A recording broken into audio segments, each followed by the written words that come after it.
Bonjour les chefs et bienvenue dans cette nouvelle vidéo. Encore une fois, c'est un plaisir de te retrouver.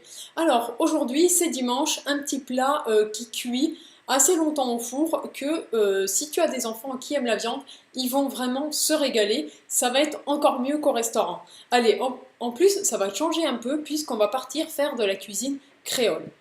Alors, on est ici sur le blog de Sandrine Cuisine façon créole, bien sûr, et la recette du jour, c'est le travers de porc épicé sauce badiane. Donc, tu vois cette assiette, je pense que si tu as des enfants, ils vont en être vraiment friands. Et si tu n'en as pas et que t'aimes pas, et que t'aimes ça, pardon, eh bien, vas-y, n'hésite pas à te faire plaisir, puisque la cuisine, c'est surtout du plaisir. Alors, les ingrédients, encore une fois, c'est du pas cher et c'est du simple.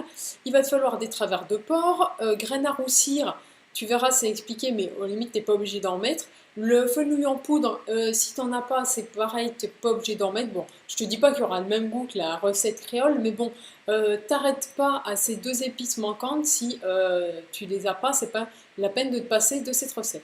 Il va te falloir de la sauce soja, du curcuma, un petit peu de sauce pimentée, de l'arôme magie, alors ça c'est pareil, tu peux t'en passer, hein, du sel, du poivre, et pour la sauce à la badiane, alors il va se falloir de la badiane, aussi appelée anis étoilé, du paprika, de l'eau, du sirop d'érable, alors si tu n'as pas de sirop d'érable, tu peux mettre un peu de miel liquide, un peu d'agar-agar et du sel.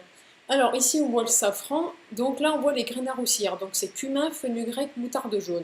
Donc si tu as toutes ces épices, c'est mieux, ton plat sera encore meilleur. Si tu les as pas, eh bien tant pis. Donc ici on a le paprika.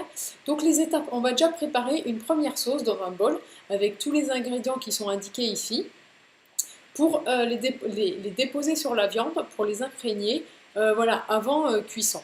Ensuite, on fait cuire la viande justement avec cette première sauce dessus. Pendant qu'elle cuit, on réalise la deuxième sauce en faisant infuser la badiane dans de l'eau avec, sur feu doux. Et après, on ajoute le paprika, le sirop d'érable et on fait infuser. Finir le jus, remettre au four et mélanger.